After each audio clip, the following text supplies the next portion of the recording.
எல்லாருக்கும் வணக்கம். ஸோ இன்றைக்கி நம்ம பார்க்கக்கூடியது பார்த்திங்கன்னா ஒரு ஜென்ரல் இன்ஸ்ட்ரக்ஷன் தான். ஸோ நாளைலேருந்து ஆன்லைன் கிளாஸஸ் ஸ்டார்ட் ஆகுது. ஸோ அதை பற்றி இன்ஸ்ட்ரக்ஷன் கொடுத்துட்டு ஸோ அதுக்கப்புறம் டிஎன்பிஎஸ்சி ஸ்டூடெண்ட்ஸ்க்கு ஒரு 2 நாளைக்கு முன்னாடி ஒரு இன்ஃபர்மேஷன் இல்லையா, குரூப் 2 குரூப் 4ஓட சிலபஸ் என்ன பண்ணியிருக்காங்கன்னா சேஞ்ச் பண்ணியிருக்காங்க. ஸோ அதை பற்றி நிறைய கருத்துக்கள், அதாவது இனிமேல் கஷ்டமாயிரும், ஸோ ரொம்ப சிலபஸே வேறு மாதிரி இருக்குது, படிக்கிறது டிஃப்ரெண்ட்டாக இருக்குது அப்படி இப்படின்னு நினைக்கிறாங்க. ஸோ அப்படி எதுவுமே இல்லை. ஆல்ரெடி இருந்ததையே தான் என்ன பண்ணியிருக்காங்கன்னா உங்களுக்கு கொடுத்துருக்காங்க. சொல்லப்போனால் இன்னும் கொஞ்சம் ஈஸி தான் பண்ணியிருக்காங்க. ஏன்னா இப்போ லாஸ்ட் டைம் குரூப் 2லலாம் நிறைய பிரச்சனை இருந்துச்சு. ஜென்ரல் இங்கிலீஷ்க்கு ஈஸியாக கேட்குறாங்க, ஜென்ரல் தமிழுக்கான ரொம்ப கஷ்டமாக இருந்துச்சு, அந்த மாதிரி சில பிரச்சனைகள்லாம் இருந்துச்சு இல்லையா. ஸோ அதனால் தமிழை கொஞ்சம் எளிமைப்படுத்துறதுக்கு என்னென்ன பண்ண முடியுமோ அதெல்லாமே பண்ணியிருக்காங்க. ஸோ அதை பற்றி இந்த கிளாஸில் பார்க்க போகிறோம். அதாவது என்னென்னா ஒன்றும் இல்லை, நம்ம ஆன்லைனில் பேட்சில் என்ன பண்ண போகிறோம் அப்படிங்கிற இன்ஸ்ட்ரக்ஷன் சொல்லிவிட்டு உங்களுக்கு டெஸ்ட் எப்படி இருக்கும், கிளாஸஸ் எப்படி இருக்கும் அப்படிங்கிறத பற்றி ஒரு 10 minutes பேசிட்டு அதுக்கப்புறம் டிஎன்பிஎஸ்சி ஸ்டூடெண்ட்ஸ்க்கு அந்த சிலபஸ் இருக்கு இல்லையா, ஸோ அதை பற்றி நம்ம என்ன பண்ணணும் கொஞ்சம் டீட்டெயிலாக பார்க்க போகிறோம். மற்றபடி ஒன்றும் இல்லை. நமக்கு பார்த்தீங்கன்னா இப்போ நெக்ஸ்ட் இயர் 2025 ரொம்ப ரொம்ப ரொம்ப முக்கியமான ஒரு இயர். காம்படிட்டிவ் எக்ஸாம் படிக்கிற எல்லாருக்கும் இதை ஒரு கோல்டன் இயர்னே சொல்லலாம். அதாவது எப்படி சொல்லலாம் அப்படின்னா, கிட்டத்தட்ட டிஎன்பிஎஸ்சி டிஎன்யூஎஸ்ஆர்பி படிக்கிற பசங்க எல்லாருக்குமே எல்லா எக்ஸாமும் வருது. அதான் இதில் ரொம்ப மேஜரான இது. இப்போ டிஎன்பிஎஸ்சி படிக்கிறவங்க மெயினாக எது படிப்பாங்கன்னா குரூப் 1, குரூப் 2, குரூப் 4 3 படிப்பாங்க. 3 எக்ஸாமே ஒரே வருஷத்தில் வருது. அதேமாதிரி டிஎன்யூஎஸ்ஆர்பி படிக்கிறவங்க எது படிப்பாங்கன்னா எஸ்ஐ, போலீஸ், அந்த ரெண்டுமே. அதாவது கிட்டத்தட்ட அதுலேயும் 2ன்னு சொல்லக்கூடாது, 3 எக்ஸாம் வருது. எஸ்ஐயில் பார்த்தீங்கன்னா தாலுக் எஸ்ஐயும் வருதுங்கிறாங்க, ஃபிங்கர் பிரிண்ட் எஸ்ஐயும் வருது. ஃபிங்கர் பிரிண்ட் எஸ்ஐங்கிறது இன்னும் கொஞ்சம் ஈஸி. டிஎன்பிசி படிக்கிறவங்களுக்கும் அது என்ன ஆகுனா யூஸ்ஃபுல்லாகும். அது எப்படி நான் சொல்கிறேன் உங்களுக்கு. ஸோ அப்போ கிட்டத்தட்ட இந்த 6 எக்ஸாமும் வரக்கூடிய ஒரே வருஷம் எனக்கு தெரிஞ்சு இதுதான். இதுக்கு முன்னாடி இந்த மாதிரி வந்ததே இல்லைன்னு நினைக்கிறேன். ஸோ அதனால் 2025 அப்படிங்கிறது எல்லாருக்குமே ஆப்பர்ச்சுனிட்டி இருக்கக்கூடிய ஒரு இயரானது இருக்குது. ஸோ அதனால் ஃபுல் ஃப்ளெஜ்டாக நீங்கள் என்ன பண்ணணும்னா படிக்கணும். அது ரொம்ப ரொம்ப ரொம்ப முக்கியம். நம்ம கிளாஸஸ் ரெகுலராக வர ஆரம்பிச்சிடும். ஸோ வீக்லி ஒன்ஸ் டெஸ்ட் இருக்கும். ஸோ நீங்கள் உங்கள் சைடு என்னென்ன சார் பண்ணணும் அப்படின்னா, கிளாஸஸ் ரெகுலராக பார்த்துட்டு அந்த டெஸ்ட் சிலபஸ்க்கு தகுந்த மாதிரி படித்து அந்தந்த வீக்கான டெஸ்ட்டை உருப்படியாக எழுதணும். சும்மா ஏனோ தானோன்னு படிக்கிறோம், சும்மா ஒரு தடவை அட்டெம்ப்ட் பண்ணி பார்ப்போம், அதுக்கு அடுத்த வருஷம் நம்ம என்ன பண்ணலாம் எழுதிக்கலாம், அந்த மாதிரி மைண்ட் செட்டில் மட்டும் நம்ம என்ன பண்ணக்கூடாது, படிக்கக்கூடாது. ஆல்ரெடி படித்து ஒரு 2 வருஷம் படிச்சுட்டு இருக்க பசங்களுக்கு தெரியும் ஒரு தடவை எக்ஸாம் விட்டால் எவ்வளோ வெயிட் பண்ண வேண்டியது இருக்கும் அப்படின்ட்டு. ஆனால் இப்போ புதுசாக ஸ்டார்ட் பண்ணுறவங்களுக்கு கொஞ்சம் அசால்ட்டாக இருப்பாங்க. சரி ஒரு தடவை எழுதி பார்ப்போம் எப்படி இருக்குது அப்படின்னு பார்த்துக்குவோம், அதுக்கப்புறம் என்னென்ன படிக்கணும்னு தெரிஞ்சிடும், அந்த ஐடியா வச்சு அடுத்த வருஷம் எழுதலாம் அப்படின்னு நினைப்பாங்க. ஆனால் அந்த மாதிரி தப்பை நம்ம இந்த வருஷம் கண்டிப்பாக பண்ணவே கூடாது. அது எதுக்காக அப்படின்னா, 2026 புக் சேஞ்ச் ஆகலாம். ஸ்கூல் புக் நமக்கு டிஎன்பிஎஸ்சி டிஎன்எஸ்ஆர்பி 2 பேருக்குமே மெட்டீரியல், மெயின் மெட்டீரியல்னு பார்த்தா என்ன தான், ஸ்கூல் புக் தான். 6வதுலேருந்து 12வது வரைக்கும் இருக்க புக்கை வச்சுக்கிட்டு நம்ம சிலபஸுக்கு தகுந்த மாதிரி என்ன பண்ணணும், படிக்க ஆரம்பிச்சிடணும். ஸோ நம்ம வந்து ஸ்கூல் புக் தான் மெயின் மெட்டீரியலுங்கும் போது, நீங்கள் இப்போ 2025 சும்மா ஏனோ தானோன்னு படிக்கிறீங்கன்னு வச்சுக்கோங்களேன். நீங்கள் என்ன பண்ணுவீங்க, சும்மா ஒரு 200 கொஸ்டினுக்கு டிஎன்பிஎஸ்சியில் ஒரு 140, 130ன்னு போடுறீங்க குரூப் 4ல். சரி ஓகே அடுத்த வருஷம் படிச்சுக்கலாம், இன்னும் கொஞ்சம் ஃபுல் ஃப்ளெஜ்டாக படிச்சுக்கலாம் அப்படின்னு படிக்க போகும்போது புக்கை மாற்றிட்டாங்கன்னா மறுபடியும் உங்கள் ப்ரிப்ரேஷன் எப்படி ஆகும், 0லேருந்து நீங்கள் ஸ்டார்ட் பண்ணுற மாதிரி இருக்கும். ஸோ அதனால் ஃபஸ்ட் டைம் படிக்கிறதே உருப்படியாக படிச்சிடணும் அப்படின்னு நினச்சி என்ன பண்ணுங்கள், எல்லோரும் படிங்க. கண்டிப்பாக 2025 எல்லாருமே என்ன பண்ண முடியும்னா போஸ்டிங் அடிக்க முடியும். இப்போ நமக்கு ஃபஸ்ட்டு எக்ஸாம் என்ன வரப்போகுது அப்படின்னா, டிஎன்யூஎஸ்ஆர்பிக்கு தான் வரப்போகுது. எஸ்ஐ தான் கண்டிப்பாக வரும். ஏன்னா அப்படியே எல்லாமே போர்டே சேஞ்ச் ஆகிடுச்சுன்னு வைங்களேன். ஒரு பேச்சுக்கு டிஎன்பிசியில் தான் பார்த்தீங்கன்னா ஆனுவல் பிளானர் விட்டாங்கன்னா அதில் சொன்ன டைமுக்கு நடத்த மாட்டான். அவன் ஏப்ரல் மந்த் நோட்டிஃபிகேஷன் சொல்லிட்டான்னா அவன் என்ன பண்ணுவான், ஜூன் ஜூலை ஆகிக்கிறோம் நோட்டிஃபிகேஷனுக்கு, அந்த இயரோட எண்ட் ஆயிரும். அந்த மாதிரி பண்ணிகிட்ருப்பாங்க. ஆனால் இப்போ டிஎன்பிசிக்கு புதுசாக தலைவர் போட்டோன்னு என்ன ஆயிடுச்சு, டேட்டோட விட்டாது. யூபிஎஸ்சிக்கெலாம் எப்படி சொல்லுவாங்க, யூபிஎஸ்சிக்கு பார்த்தீங்கன்னா இந்த வருஷம் இப்போ எக்ஸாம் எழுதுறாங்கன்னா எக்ஸாம் முடிச்சுட்டு வெளியே வரும்போதே அடுத்த வருஷம் இந்த டேட்டில் ப்ரிலிம்ஸ் இருக்கும் அப்படின்ட்டு என்ன பண்ணிடுவாங்கன்னா சொல்லிடுவாங்க. அந்த மாதிரி இப்போ டிஎன்பிசியில் ஆனுவல் பிளானரில் என்ன விட்டாங்க, இந்த டேட்டில் நோட்டிஃபிகேஷன், இந்த டேட்டில் எக்ஸாம் அப்படின்னு தெளிவாக உங்களுக்கு என்ன பண்ணுறாங்கன்னா விட்டுட்ருக்காங்க. அதே மாதிரி இப்போ டிஎன்பிசி தலைவர் மாறினதுக்கப்புறம் எல்லா செயல்பாடுகளும் எப்படி இருக்குன்னா வேகமாக இருக்குது இல்லையா. இப்போ குரூப் 2க்கான ரிசல்ட் பார்த்தீங்கன்னா 57 நாளில் போட்டிருக்காங்க. ஸோ இதெல்லாம் ஒரு புதுமையாக தான் இருக்குது. ஸோ அப்போ எல்லாமே உங்களுக்கு என்ன ஸ்பீடாக நடக்குது. ஸோ அப்போ எக்ஸாம்ஸ் முடிஞ்ச உடனே இப்போ குரூப் 4 நீங்கள் எழுதுறீங்க, குரூப் 2 எழுதுறீங்கனாலுமே டக்குன்னு உங்களுக்கு ரிசல்ட் எல்லாமே வரும். உங்களுக்கு சீக்கிரமாக போஸ்டிங்ஸ்க்கு நீங்கள் போகிறதுக்கு யூஸ்ஃபுல்லாக இருக்கும். ஸோ அதனால் கண்டிப்பாக படிக்கிறவங்க எல்லோரும் கொஞ்சம் ஃபுல் ஃப்ளெஜ்டாக படிங்க. டிஎன்யூஎஸ்ஆர்பியை பொறுத்த வரைக்கும் அவங்க ஃபஸ்ட்டு எப்படி இருந்தாங்கன்னா, இப்போ டிஎன்பிசி இருக்குது பார்த்தீங்களா, அதுமாதிரி சொன்ன உடனே பண்ணிடுவாங்க, அந்த மாதிரி இருந்தாங்க. ஆனால் இந்த எஸ்ஏ எக்ஸாம்ஸ்க்கு மட்டும் ரொம்ப இழுத்துட்டாங்க. கிட்டத்தட்ட லாஸ்ட்டு ஜூன்லேயே உங்களுக்கு என்னது நோட்டிஃபிகேஷன் வரப்போகுது, கம்மிங் சூன் அப்படின்னு போட்டிருந்தாங்க. அது இப்போ வரைக்கும் அப்படியே தான் இருக்குது இல்லையா. ஸோ நமக்கு இந்த இயர் எண்டு டிசம்பர் எண்டுக்குள்ளே அப்படி இல்லைன்னா ஆஃப்டர் பொங்கல் ஜனவரி மிடில் உங்களுக்கு என்ன வரலாம்னா நோட்டிஃபிகேஷன் வரலாம் அப்படின்னு எதிர்பார்க்குறோம். ஸோ அப்போ ஃபஸ்ட்டு எக்ஸாம் யாருக்கு வரப்போகுதுன்னா எஸ்ஐ தாலுக்கு எழுதுகிறவங்களுக்கு தான் என்ன ஆக போகுது, வரப்போகுது. ஓகேவா. ஸோ அப்போ ஒரு ஏப்ரலில் நமக்கு என்ன இருக்குன்னா எக்ஸாம்ஸ் இருக்கிற மாதிரி இருக்கும். ஸோ அப்போ இதுக்குள்ளே கம்மியான டைம் இருக்கக்கூடியது யாருன்னா எஸ்ஐ படிக்கிற பசங்க தான்.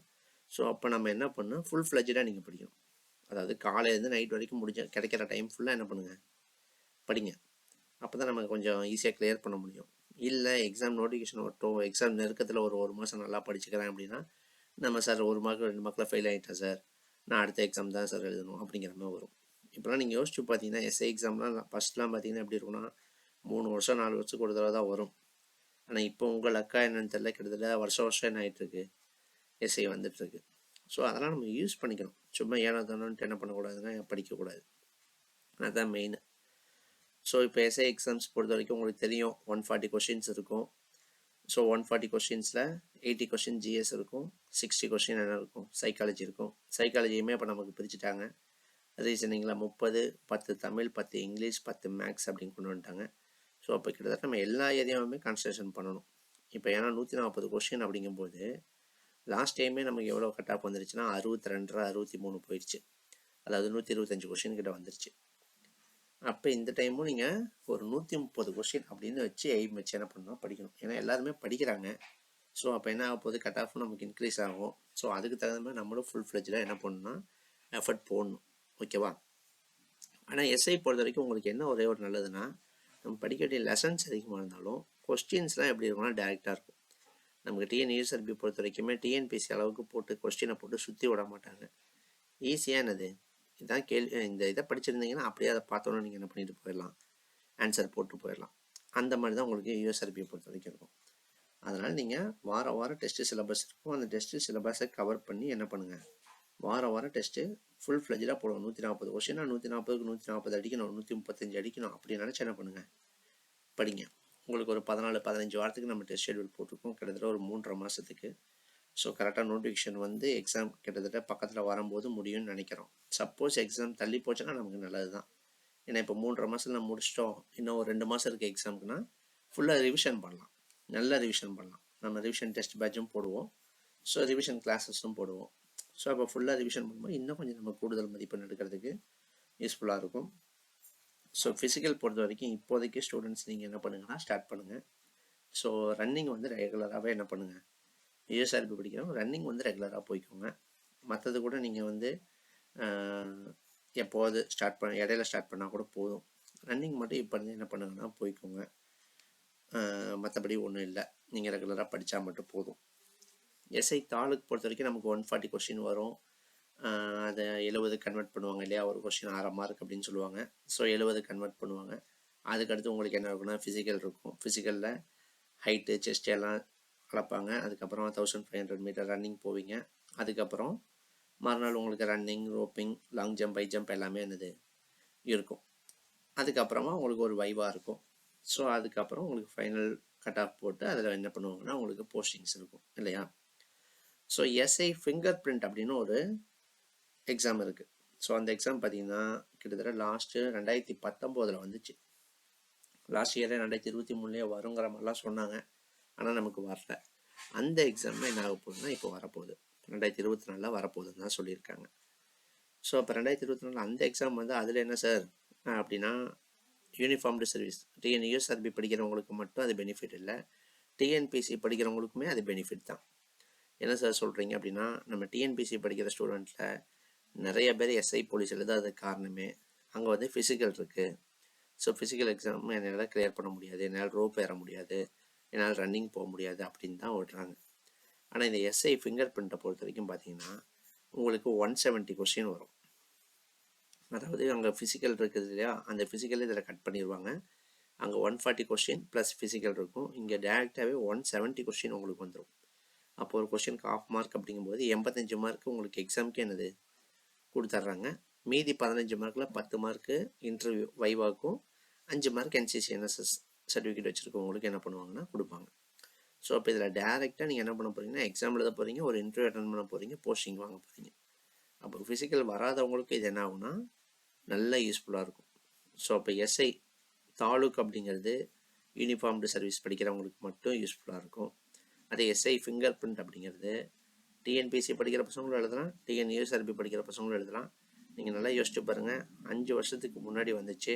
ஸோ அதுக்கப்புறம் இந்த வருஷம் தான் என்ன ஆக போகுதுன்னா வரப்போகுது. ஸோ அப்போ இந்த வருஷம் நீங்கள் விட்டுட்டிங்கன்னா இதுக்கப்புறம் எத்தனை வருஷம் தாண்டி போகுங்கிறது நம்ம யாராலையும் சொல்ல முடியாது. அதை மெயின் மோட்டிவாக வச்சுட்டு நீங்கள் என்ன பண்ணுங்கள், படிக்க ஆரம்பிங்க. ஸோ இது வந்து 2 பேருக்குமான ஒரு நல்ல வாய்ப்பு தான். ஓகேவா? சேலரி பார்த்தீங்கன்னா 2க்குமே உங்களுக்கு எவ்வளோ, எஸ்ஐ எடுத்துக்கிட்டாலும் சரி, எஸ்ஐ ஃபிங்கர் பிரிண்ட் எடுத்துக்கிட்டாலும் சரி, உங்களுக்கு பே ஸ்கேலே 36,500 இருக்குது. ஓகேவா? ஸோ அப்போ உங்களுக்கு ஃபஸ்ட் மந்த்லாம் பார்த்தா ஒரு 45 ரூபா கிட்ட நம்ம கையில் வரும். டிஏ சிட்டி அலவன்ஸ் எல்லாமே போட்டு உங்களுக்கு ஒரு 45,000 கிட்ட உங்களுக்கு கையில் வரும். பல்கான அமௌண்ட் வரக்கூடிய ஒரு போஸ்டிங்ஸ் தான் 2மே.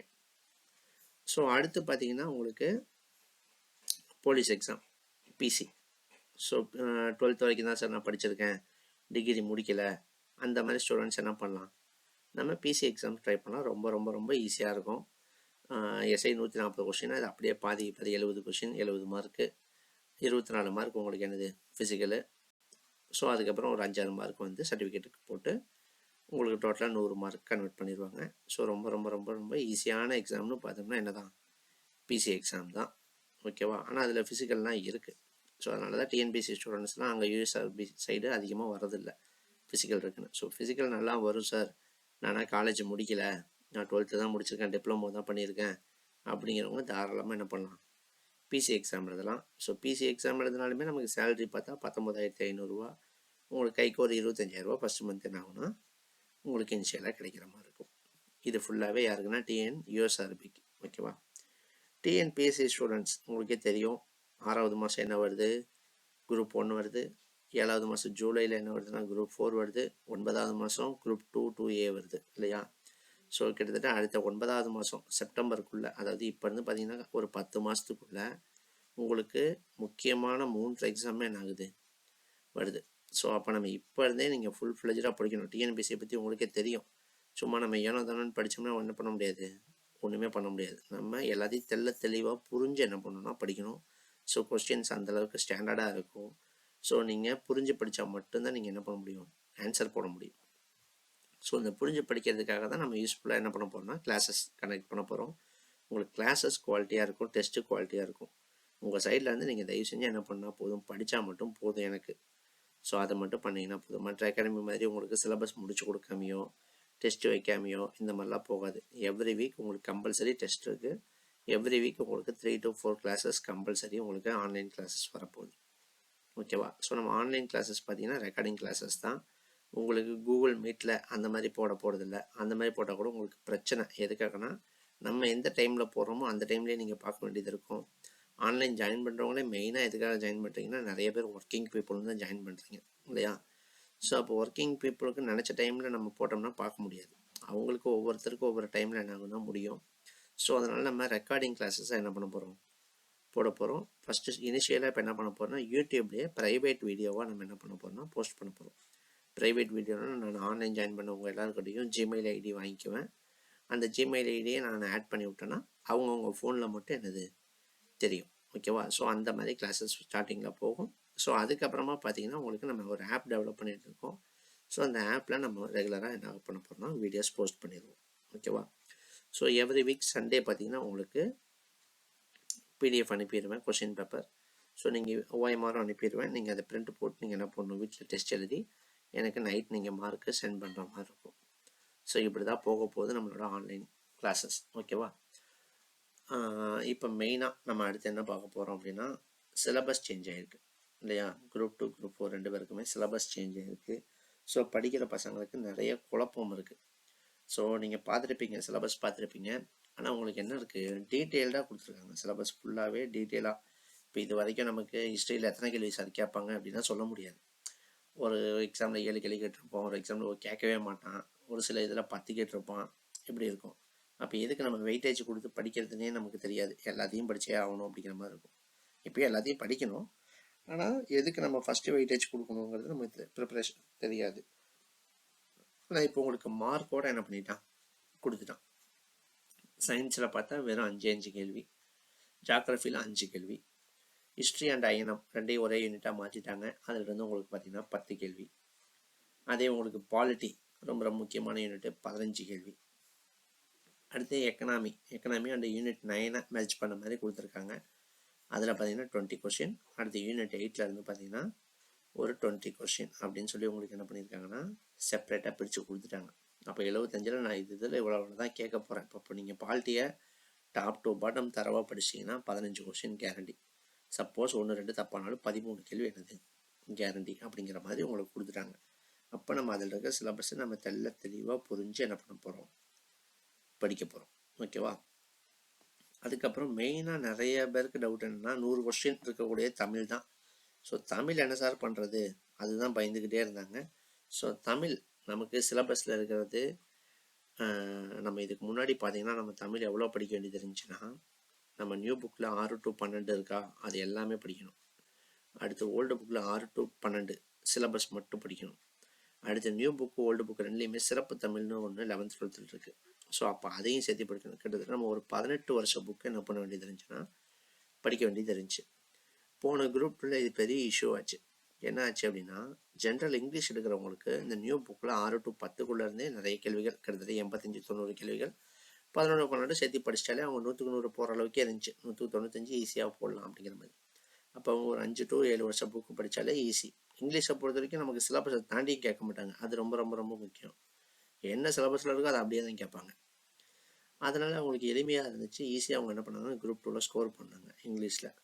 ஆனால் தமிழில் பார்த்தீங்கன்னா 6 to 12 new book old book, சிறப்பு Tamil new book old book எல்லாத்துலேருந்து கொஸ்டின் வந்துருந்துச்சு. உங்களுக்கு பார்த்தீங்கன்னா ஓல்டு 12th புக்கில் சீராபுராணம்லேருந்து பிரித்துறதுக்கு அம்சிலோதி அப்படின்னு ஒரு கேள்வி, கூட்டல் சில கூட்டல் ஓதி அப்படின்ட்டு. அடுத்து பார்த்தீங்கன்னா ஓல்டு 11th 12th சிறப்பு தமிழ்லேருந்துலாம் கேள்வி. அந்த யாப்புலேருந்து ஒரு கேள்வி கேட்டிருந்தாங்க, வஞ்சி விருத்தம் அதோட அடிவரையறை கேட்டிருந்தாங்கன்னு நினைக்கிறேன். அது பார்த்தீங்கன்னா ஓல்டு 12th சிறப்பு தமிழில் இருக்குது. ஸோ பாருங்கள், ஓல்டு 12th சிறப்பு தமிழ் இருக்குன்னு நிறைய பேருக்கு தெரியாது. ஸோ அந்த புக்கில் இருந்தெல்லாம் கொஸ்டின் வந்துருந்துச்சு. கிட்டத்தட்ட ரொம்ப ரொம்ப ரொம்ப கஷ்டமாக கேட்டிருந்தாங்க குரூப் 2ல். அப்போ என்ன ஆச்சுன்னா நம்ம கட் ஆஃபில் வேரியேஷன் நடக்கும் இல்லையா. அப்போ இங்கிலீஷ் எழுதுகிறவங்க 95 போட முடியுது, தமிழ் எழுதுகிறவங்க 85 தான் போட முடியுதுங்கும் போது ஆட்டோமேட்டிக்காக நம்ம அங்கேருந்து அவனோட 10 மார்க் என்ன ஆயிரும், கம்மியாயிரும். அப்போ நம்ம ஃபைனல் மார்க்லேயே என்னென்னா 10 மார்க் அவனோட குறைஞ்சிருப்போம். அப்போ நம்ம ஈஸியாக அவன் போஸ்டிங் வாங்கிடுவோம், நம்மளால் என்ன பண்ண முடியல, உள்ளே போக முடியல. ஸோ இப்போ 3 நாளைக்கு முன்னாடிலேருந்து அந்த இஷ்யூ தான் என்னது போயிட்டுருக்கு. ஸோ அதை எளிமைப்படுத்தும் விதமாக, அதாவது 2 பேருக்கும் ஈக்குவலைஸ் பண்ணும் விதமாக என்ன பண்ணியிருக்காங்கன்னா சிலபஸ் மாற்றிருக்காங்க.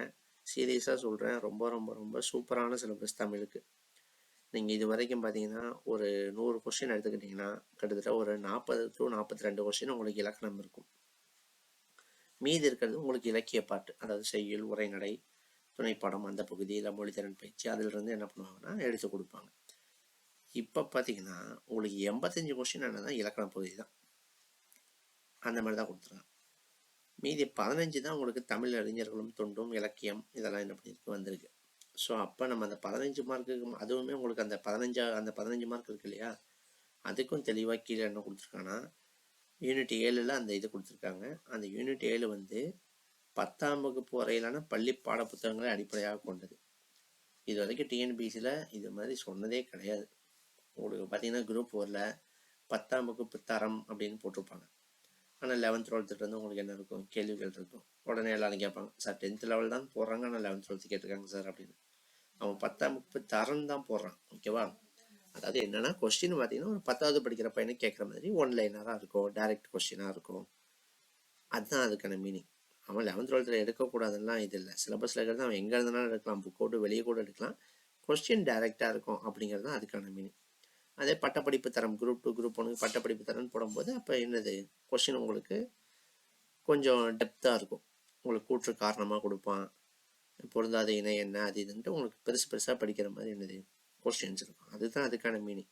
10ஆம் வகுப்பு தரம்னா உங்களுக்கு 10th பையனுக்கு எடுக்கிற மாதிரி, டிகிரி ஸ்டாண்டர்ட்னா டிகிரி பையனுக்கு எடுக்கிற மாதிரி, இப்படி தான் உங்களுக்கான மீனிங் இருந்துச்சு.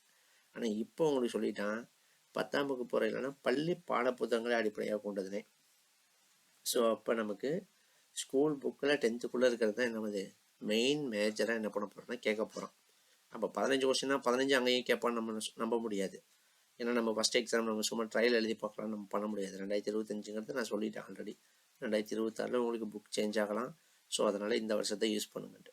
அப்போ ஃபஸ்ட்டு வர குரூப் 4 நம்ம சும்மா ட்ரையல் பார்க்கலாம் சார் அப்படின்னு பார்க்குறதுக்கு நமக்கு நேரம் இல்லை.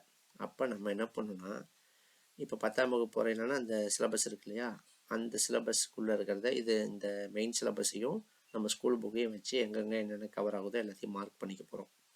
மார்க் பண்ணி அதை ஃபுல் ஃப்ளெஜ்டாக படிச்சிங்கன்னா கண்டிப்பாக 15ல் 10 கொஸ்டின் அங்கே தான் கேட்பாங்க. அதை விட கம்மியாக கேட்க மாட்டாங்க, 10 கொஸ்டின் கேட்பாங்க. அதை நம்பி படிக்கலாம். அதை தாண்டி மீதி 5 கேள்வி நமக்கு வெளி சோர்ஸும் சேர்த்து என்ன பண்ணணும் படிக்கணும். வெளி சோர்ஸ்னால் ஒன்றும் இல்லை, இப்போ நம்ம தேவநேய பாவனார்னு வைங்களேன். இப்போதைக்கு நியூ புக்கில் பார்த்தீங்கன்னா 6 to 10 எங்கே சார் இருக்காருன்னா 10வது புக்கில் தமிழ் சொல்வளம் அப்படின்னு ஒரு பகுதியில் மட்டும் இருக்குது. அதை மட்டும் படிச்சிடுவீங்க. ஆனால் பார்த்தீங்கன்னா நம்ம என்ன பண்ணக்கூடாது, அதோட விடக்கூடாது. நம்ம ஓல்டு புக்கு 8th பார்த்தீங்கன்னா தேவநேய பாவனார் பற்றி இருக்கும். நம்ம நியூ புக் 11th 12th பார்த்தீங்கன்னா ஒரு இடத்துல தேவநேய பாவனார் பற்றி இருக்கும். அப்போ தேவநேய பாவனாரை பற்றி ஸ்கூல் புக்கில் நியூ புக் ஓல்டு புக்கில் எங்கெங்கே இருக்கோ அது எல்லாத்தையுமே என்ன பண்ணிக்க போகிறோம்னா படித்து வச்சுக்க போகிறோம். அப்போ தான் நம்ம அந்த 15க்கு 10ங்கிறத நம்ம 15க்கு 15 என்ன பண்ண முடியும்னா மாற்ற முடியும். ஸோ அப்போ அந்த சிலபஸ் கொடுத்துருக்காங்க இல்லையா, அதை ஸ்கூல் புக்கில் எங்கெல்லாம் இருக்கோ எல்லா பக்கமே என்ன பண்ணிக்க போகிறோம்னா நம்ம படித்து வச்சுக்க போகிறோம். அதுதான் மெயினான இது. ஸோ இப்போ 4 அடியார் அப்படின்னா நமக்கு ஸ்கூல் புக்கில் 6வதுல இருக்குது, 9வது இருக்குது அப்படின்னா அதை தாண்டி ஓல்டு புக்கில் எங்கேயாவது இருக்கா, ஏன்னா அங்கே நூற்குறிப்பு ஆசிரியர் ஏதாவது ஒரு பாயிண்ட் இருக்கும், அந்த பாயிண்ட் எடுத்து கேட்டக்கூடாது. அதனால் அப்படி பார்த்து வச்சுக்கணும். நம்ம எல்லாமே அந்த சிலபஸை நம்ம ஸ்கூல் புக்கில் எங்கெங்கெல்லாம் இருக்கோ அது எல்லாமே உங்களுக்கு தொகுத்து கொடுத்துருவோம். நீங்கள் அதை மட்டும் நீங்கள் தெளிவாக, அதாவது நியூ புக்கில் 10வது வரைக்கும் தான் சார் சொல்லியிருக்கான், அதை மட்டும் படிப்பேன் அப்படின்னு படிச்சிங்கன்னா உங்களுக்கு 5 to 6 மார்க் என்னங்கன்னா அதில் கட் ஆகும். அதை மெயினாக நம்ம மனசில் வச்சுக்கிட்டு ஃபுல் ஃப்ளெஜ்டாக நம்ம என்ன பண்ணிக்கணும், அதையும் படிச்சுக்கணும். ஸோ இப்போ சிலபஸ் பார்த்தோம் நிறைய பேர் பயந்துறாங்க, என்ன சார் கச்சன்னு கொடுத்துருக்காங்க, ஸோ என்னமோ நிறையா இருக்க மாதிரி இருக்குது அப்படின்ட்டு இருக்கு. ஸோ அதனால தான் நம்ம சிலபஸ் பார்த்தீங்கன்னா உங்களுக்கு கொடுத்துருக்கோம். இங்கே பாருங்கள், தமிழில் அப்டேட்டட் சிலபஸ் இருக்கு இல்லையா. ஸோ மொத்தம் ஒரு 7 யூனிட்டாக கொடுத்துருக்காங்க. அழகு 1 அழகு 2ன்னு சொல்லி 7 யூனிட்டாக கொடுத்துருக்காங்க. ஆனால் ஒவ்வொன்றிலையும் எத்தனை கொஸ்டின் கேட்பணும் சைடில் உங்களுக்கு தெளிவாக என்ன பண்ணிட்டான், 25 கேள்வி 15 கேள்வி 5 கேள்வின்னு கொடுத்துட்டான். ஸோ நம்ம அது கஜன்னு நிறைய நம்ம படிக்கிற மாதிரி இருக்குது. அதெல்லாம் ஒன்றுமே இல்லை. ஆல்ரெடி நீங்கள் என்னென்ன படிக்கிறீங்களோ அதே தான் மறுபடியும் என்ன பண்ண போகிறீங்கன்னா படிக்க போகிறீங்க. அந்த மாதிரி தான் அவங்க கொடுத்துருக்கான். இப்போ பாருங்களேன், இந்த சேர்த்துறதுக்கு சந்திப்பிழை, குரில் நடில் வேறுபாடு, மயங்கொலிகள் எல்லாமே பார்த்தீங்கன்னா ஓல்டு சிலபஸ்லேயே இருந்தால் தான் என்ன இருக்கோ அதே தாங்க கொடுத்துருக்கான். இப்போ என்ன பண்ணியிருக்கான் தெரியுமா, இவன் கொடுத்துருக்கான்ல, இது எல்லாமே ஸ்கூல் புக்கில் 6 to 12 இருக்கிறத பாட்டை ஃபுல்லாக தேடி எடுத்து கொடுத்துருக்காங்க. ஏன்னா நிறுத்தல் குறியீடுகள்லாம் உங்களுக்கு பார்த்தீங்கன்னா ஸ்கூல் புக்கில் இருக்கும், ஆனால் நமக்கு சிலபஸில் பார்த்தீங்கன்னா அது இல்லை. அதெல்லாம் கொண்டு வந்து என்ன பண்ணியிருக்காங்கன்னா ஆட் பண்ணியிருக்கான். இந்த இணைய எழுத்துக்கள், சுற்றெழுத்துக்கள், வினா எழுத்துக்கள் இதெல்லாம் பார்த்தீங்கன்னா ஓல்டு சிலபஸில் கொடுத்துருக்க மாட்டான். ஆனால் கேள்விகள்லாம் அதிலிருந்து வந்துக்கிட்டு தான் இருந்துச்சு, ஆனால் கொடுத்துருக்க மாட்டான். இப்போ என்ன பண்ணிட்டான், அந்த இதையும் எடுத்து என்ன பண்ணியிருக்கான், கொடுத்துருக்கான். ஸோ அவ்வளோதான், மற்றபடி உங்களுக்கு புதுசாலாம் ஒன்றும் இல்லை. இதில் பாருங்களேன், நான் என்னென்னு எப்படி படிக்கணும்னு சொல்கிறேன் பாருங்க. பிரித்தெழுதுக சேர்த்தெழுதுக அப்படின்ட்டாலே நீங்கள் நேராக ஸ்கூல் புக்கில் எல்லா செயல் பகுதிகள்லையும் பார்த்தீங்கன்னா பிரித்தெழுது சேர்த்தெழுது கொடுத்துருப்பான். So new book old book எல்லாத்துலேயும் இருக்கிறத நம்ம என்ன பண்ணுவோம், தொகுத்து ஒரு இடத்துல கொடுத்துருவோம். நீங்கள் அதை படித்தா மட்டும் போதும். ஸோ அது ஈஸியாக இருக்கும் நமக்கு. பார்த்தீங்கன்னா இப்போ 5 வார்த்தை நீங்கள் படிக்கிறீங்கன்னு வைங்களேன், அதில் ஒரு வார்த்தை தான் உங்களுக்கு வித்தியாசமாக இருக்கும், மற்ற எல்லாமே உங்களுக்கே பிரிக்க தெரியும். அதனால தான் ஈஸியாக இருக்கும். ஓகே, ஒரு 500 வார்த்தை படிக்கிறேன்னா ஒரு 50 to 55 வார்த்தை கொஞ்சம் கஷ்டமாக இருக்கும்னு வைங்களேன். அதை மட்டும் நீங்கள் டிக் அடிச்சு வச்சுக்கிட்டு அதை மட்டும் திருப்பி படிச்சிங்கன்னா போதுமானது. அது அப்படியே தான் உங்களுக்கு கொடுப்பான், வேறு ஒன்றும் வித்தியாசமாலாம் இருக்காது. சந்திப்பிழைனா உங்களுக்கு தெரியும், காசா தாப்பா, வல்லின மிகும் இடங்கள் மிகா இடங்கள் நம்ம என்ன பண்ணணும் படிக்கணும். 2 வார்த்தை ஏன்னா இதுக்கு நடுவில் ஒரு ஒற்றெழுத்து வருது, அந்த ஒற்றெழுத்தை நீங்கள் விட்டாலும் தப்பு, சப்போஸ் அதாவது வர வேண்டிய இடத்துல நீங்கள் விட்டாலும் தப்பு, வரக்கூடாத இடத்துல போட்டாலும் தப்பு. அதுதான் என்னது சந்திப்பிழை. ஸோ அதை பற்றி படிக்க போகிறோம். மற்றபடி குரில் நெறில் வேறுபாடு உங்களுக்கு தெரியும். ஃபஸ்ட் இது ஒளி வேறுபாடுன்னு கொடுத்துருந்தான், அதே தான். இப்போ குரில் நெறில் வேறுபாடுனா நடு நாடு இருக்குது. ஸோ நடு அப்படின்னா ஒரு செடியை நடு அப்படின்னு சொல்கிறது, நாடு அப்படின்னா நம்ம நாடை என்ன பண்ணுறது, நாட்டை குறிக்கிறது இல்லையா. அப்போ நாடுன்னு எழுதுகிற இடத்துல நான் நடுன்னு போட்டேன்னா என்னது தப்பாக போயிடும்.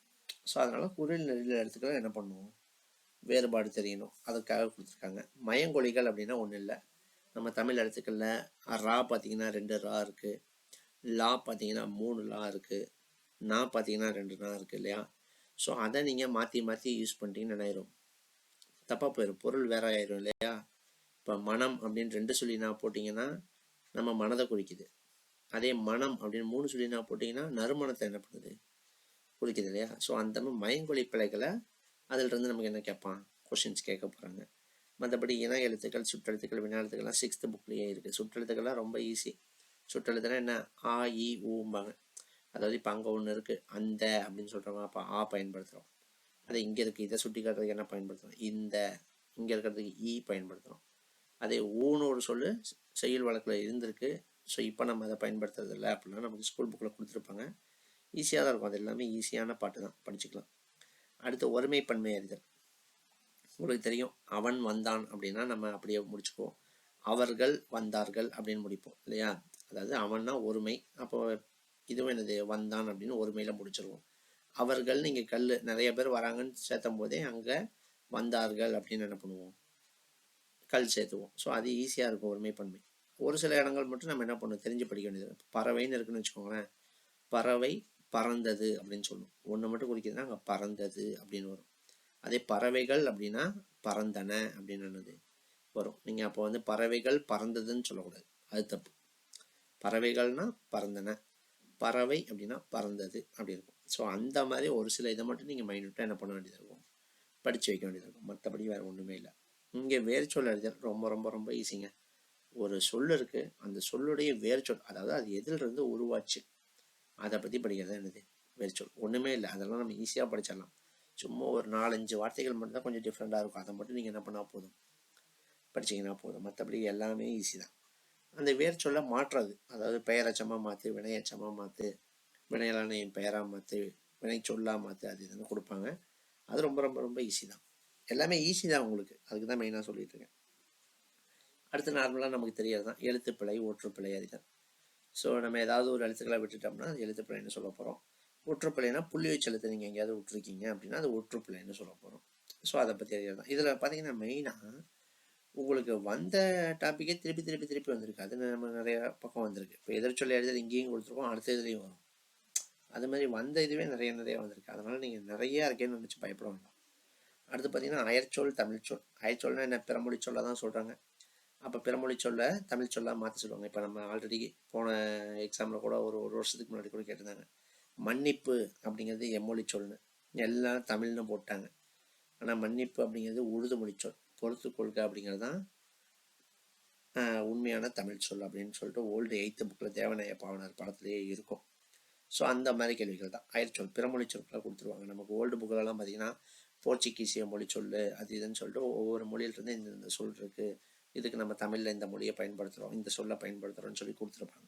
அதைத்தான் நம்ம அவங்க கேட்குறான். அதாவது பிறமொழி சொல்லி தமிழ் சொல்லாக்குக அப்படின்னு கொடுக்குறது தான். இதுவும் பார்த்தீங்கன்னா உங்களுக்கு பின்னாடி வரும். அதான் சொல்கிறேன்னே, எல்லாமே உங்களுக்கு ரிப்பீட்டடாக மாற்றி மாற்றி ஒவ்வொரு இடத்துல கொடுத்துக்கிட்டே தான் இருக்கும். அதெல்லாம் நிறையா இருக்குன்னா பயப்பட வேண்டாம். அடுத்து எதிர்ச்சொல் உங்களுக்கு வழக்கமாக தெரியும்.